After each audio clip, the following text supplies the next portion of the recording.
சொல்றேன்னா அந்த சிங்கப்படியே தேவையில்லைங்கிறோம். உங்களுடைய ஆட்சியில அந்த தண்டனையை வலுப்படுத்தினா இந்த இது தேவையில்லை. இப்போ மாற்றத்தை ஏற்படுத்துவோம் அப்படின்னு சொல்லி நம்ம சிஎம் சார் சொல்லியிருக்கிறாரு. ஆனால் அந்த மாற்றம் ஏற்பட்டதுக்கான ஒரு இதுவே தெரியல. பாலியல் குற்றம் வந்து தொடர்ச்சியாக நடைபெற்றுக்கிட்டு தான் இருக்குது. சிங்கப்பெண் வந்து அந்த பெண்ணுக்கே வந்து இது கிடையாது. இந்த நாட்டில் வந்து தனிமையாக போகவோ வரவோ இது கிடையாது. ஏன்னா பாலியல் பண்ண எங்கே இருந்தாலும் ஆண்களோட அராஜகம் திறந்து விட்ட மாதிரி தான் இருக்குது. கோயம்புத்தூரில் சூலூர்பேட்டையில் நடந்த அந்த சிறுமியுடைய பாலியல் குற்றங்களுக்கு ரீதியானதான் நாங்கள் இந்த பேரணியை நாங்கள் முன்னெடுத்தோம். அது எப்போ நடந்தது? இந்த புது ஆட்சி மாற்றத்துக்கு அப்புறம் தான் நடந்தது. பெண்ணுங்கிறவ ஒரு பூவை போல அவ பாதுகாக்கப்படணும், அவ கண்ணியமாக நடத்தப்படணும். அதை எப்போ நம்ம கைவிட்டாலும் அந்த பெண்ணுங்கிற அந்த பூ எரிஞ்சு போயிடும். இன்னைக்கு காலையில் நம்ம செய்தியில் பார்த்தா கூட சிங்கப்பெண் ஒருத்தர், ஒரு காவல்துறை சிங்கப்பெண் அதிகாரி ஒருத்தர் இருக்கிறாங்க, சிங்கப்பெண் இருக்கிறாங்க. அந்த இதில் உள்ள உங்களுடைய நகையை திருட்டு போயிருக்கு.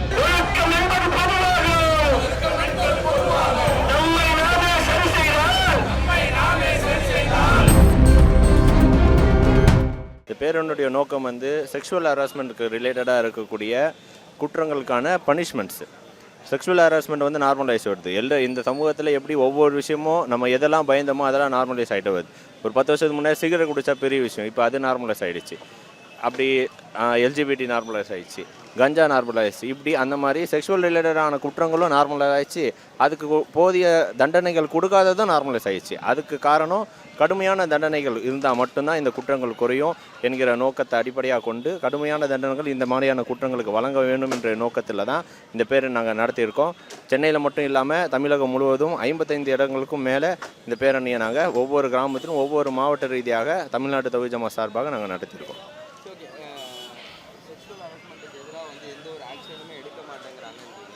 ஆனால் வந்து விஜய் தலைமையிலான அரசு வந்ததுக்கப்புறமா வந்து அது சம்மந்தப்பட்டு பெண்களுக்கான பாதுகாப்பு உறுதி செய்கிறது, அதுக்கப்புறம் சிங்கப்பெண் சிறப்பு படை, இப்படின்னு நிறைய திட்டங்களை வந்து பெண்கள் சம்மந்தப்பட்ட விஷயங்களுக்கு வந்து முன்னுரிமை கொடுத்துட்ருக்காங்க. முன்னுரிமை கொடுக்குறாங்க என்பது வெறும் அறிக்கை ரீதியாக இருக்குது. பெருமளவில் வந்து ஆக்ஷனாக அது இல்லை. உதாரணத்துக்கு சொல்ல போனால் இந்த நாங்கள் பேரணியை நடத்தணுன்ற நோக்கத்தை வந்து முதல்ல நாங்கள் எடுத்தது காரணம் கோயம்புத்தூரில் சூலூர்பேட்டையில் நடந்த அந்த சிறுமியுடைய பாலியல் குற்றங்களுக்கு ரீதியானதான் நாங்கள் இந்த பேரணியை நாங்கள் முன்னெடுத்தோம். அது எப்போ நடந்தது? இந்த புது ஆட்சி மாற்றத்துக்கு அப்புறம் தான் நடந்தது.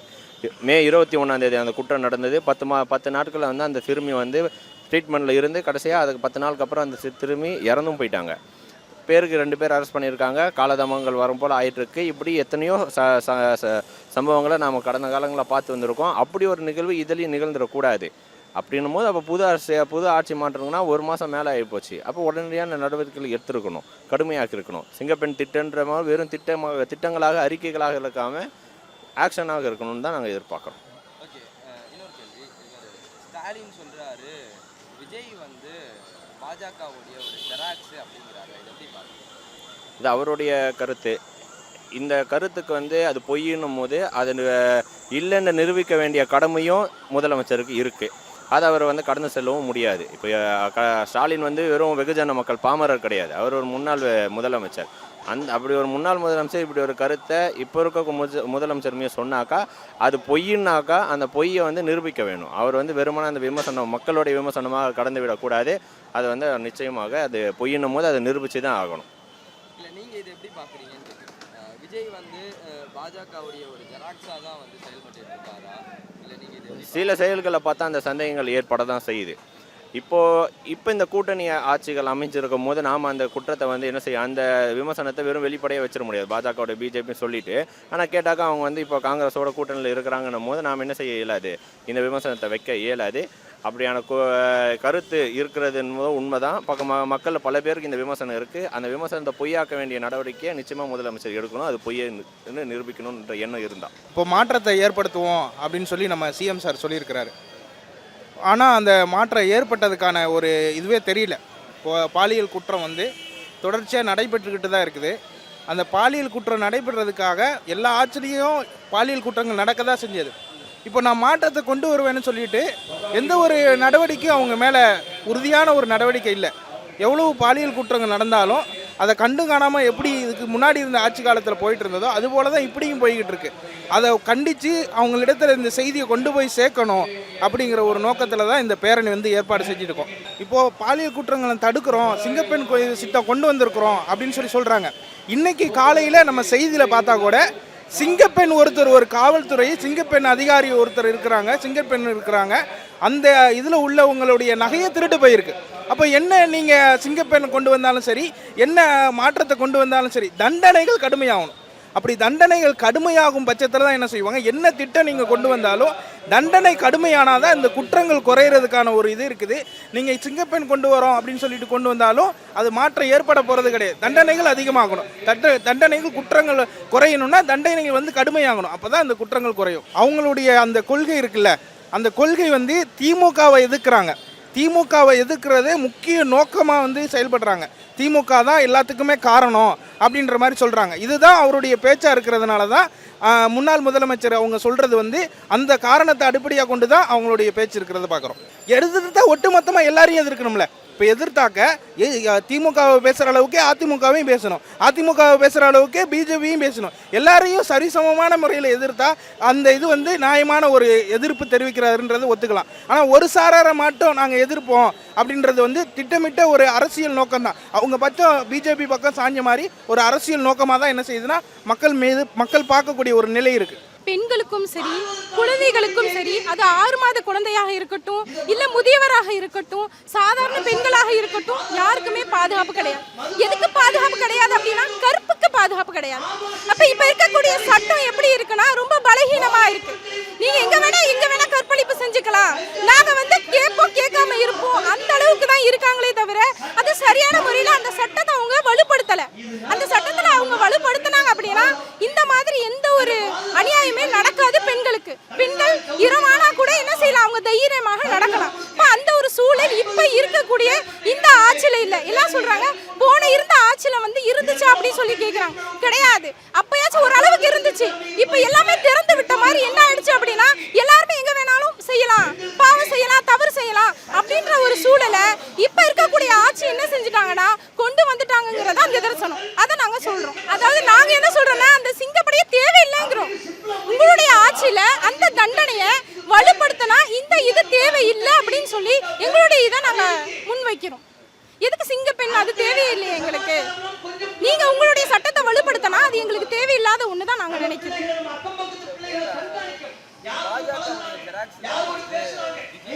கண்டிப்பா இது ஒரு தனிப்பட்ட கூட்டணியா அவங்க இருக்காங்க.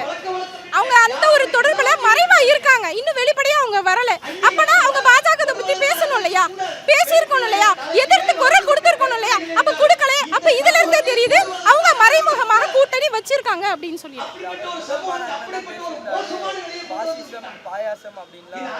அவர் பேசலாம் பாசிசம் பாயாசம்னு, ஆனா உள்ள நடக்கிறது என்னன்னு தெரியாது இல்லையா. இப்ப மறைமுகமா இருந்து நானும் பேசுவேன் அப்படின்றதுக்காக தான் அந்த பாயாசம்ன்ற பாசிசம்ன்ற பத்தி பேசியிருக்காங்க, வேற ஒன்றும் இல்லை.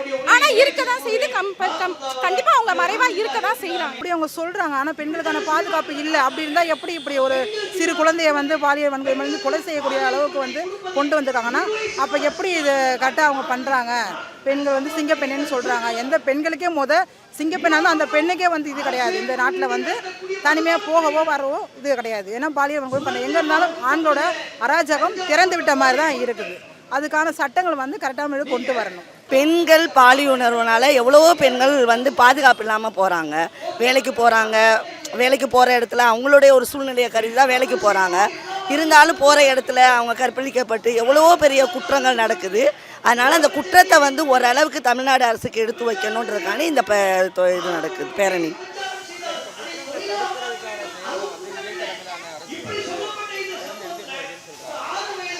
அப்படி தான் சொல்கிறாங்க. எங்களுக்கு எப்படின்னு சொன்னால் அந்த ஆட்சியில் எப்படி நடந்துச்சோ அதே மாதிரி நடக்குதே தவிர இது கொஞ்சம் கூட மாறுறதாகவும் தெரியலை. எப்படி அந்த ஆட்சியில் பாலியல் தொல்லைகள் அதிகரித்துச்சோ இவங்க வந்து அதே பாலியல் தொல்லை அதே இது தான். பெண்களுக்கு எவ்வளவோ பாதுகாப்பு கொடுக்குறோம் அப்படின்னு சொல்கிறாங்க. ஆனால் வந்து நடக்கிறது எல்லா ஊர்லேயும் நடந்துக்கிட்டு தான் வருது. சொல்லுங்க. பாஜக அது நம்ம ஊடுருந்து யாரும் பார்க்க போகிறது கிடையாது. அது என்னமோன்னு எங்களுக்கு அது அப்படி தெரியலை. ஆனால் வந்து அதை உள்ள நோக்கமாக பார்த்தா தான் தெரியும். இப்போ தான் ஆட்சிக்கு நாங்கள் வந்திருக்கோம், ஆட்சி நடத்துகிறோம், நாங்கள் போக போக தான் தெரியும்னு சொல்லும் போது நம்ம ஆட்சி நடந்து முடிஞ்சாதான் நம்மளுக்கு தெரியும். தமிழ்நாடு அரசு கையில் எடுக்க வேண்டிய விஷயம், குற்றங்கள் குறையணும்னா அதற்கு நடவடிக்கைகள் ரொம்ப கடுமையாக்கப்படணும். கரண்ட்டை தொட்டா ஷாக் அடிக்கும் அப்படின்னு தெரிகிற மனிதனுக்கு பெண்களை தொட்டா தண்டிக்கப்படுவோம். ஒன்று வேண்டாம், ஒரு முக்கிய நகரில் ஒருத்தனை தூக்கில் போட்டால் போதும், பெண்களை தொட்டா தூக்கிலிடப்படுவோன்ற உள் மனதில் ஆழமாக பதிஞ்சிட்டாலே அந்த தனி மனித ஒழுங்கு நமக்கு கிடைச்சிடும். அதை மக்களுக்கு புரிய வைக்கணும், மக்கள் அதை வந்து விழிப்புணர்வோடு இருக்கணும். இன்னும் சொல்லப்போனால் இஸ்லாத்தில் சொல்கிறாங்க, நீங்கள் மகரம் இல்லாத ஆண்கள் இல்லாமல் யாரோடையும் எங்கேயும் போகாதீங்க, யாரையும் நம்பாதீங்கன்னு சொல்கிறாங்க. அதாவது தன்னுடைய தந்தை, தன்னுடைய சகோதரன், தன்னுடைய கணவர், குடும்பத்து ஆளுங்களை தவிர வேற யாரையும் நீ நம்பாத. அதை மக்கள் புரிஞ்சுக்கணும். ஆட்டோக்கார அண்ணன் தான், தெரிஞ்ச அண்ணன் தான், பக்கத்து வீட்டு அண்ணன் தான், என் மாமா பையன் தான் அப்படின்னு பெண் பிள்ளைகளையோ வயது முதிர்ந்த பெண்களாக இருந்தாலும் யார் எந்த ஒரு பெண்ணாக இருந்தாலும் அவன் ஒரு நமக்கு என்னதான் நல்ல தெரிந்த ஆணா இருந்தாலும் அவனோடு பெண் பிள்ளைகளையோ பெண்களையோ தனித்து விடக்கூடாது அப்படின்னு முக்கிய கோரிக்கையும் இந்த பேரணியில் வச்சு. சிங்க பெண்ணுக்கே பாதுகாப்பு இல்லை அப்படின்னு ஃபேஸ்புக்கில் பார்த்தோம். எந்த ஒரு பெண்ணா இருந்தாலும் அவ டிஷர்ட் இல்லாமல் இந்த ரோட்டில் நடக்க முடியாது. பெண்ணுங்கிறவ ஒரு பூவை போல அவ பாதுகாக்கப்படணும், அவ கண்ணியமாக நடத்தப்படணும். அதை எப்போ நம்ம கைவிட்டாலும் அந்த பெண்ணுங்கிற அந்த பூ எரிஞ்சு போயிடும். என்னதான் சிங்கப்பெண் திட்டம் கொண்டு வந்தாலும் தனி மனித ஒழுங்கோ கடுமையான சட்ட நடவடிக்கையோ இல்லாத வரையும் எப்படிப்பட்ட புலிப்பெண் திட்டம் போட்டால் கூட பாதுகாக்க முடியாது.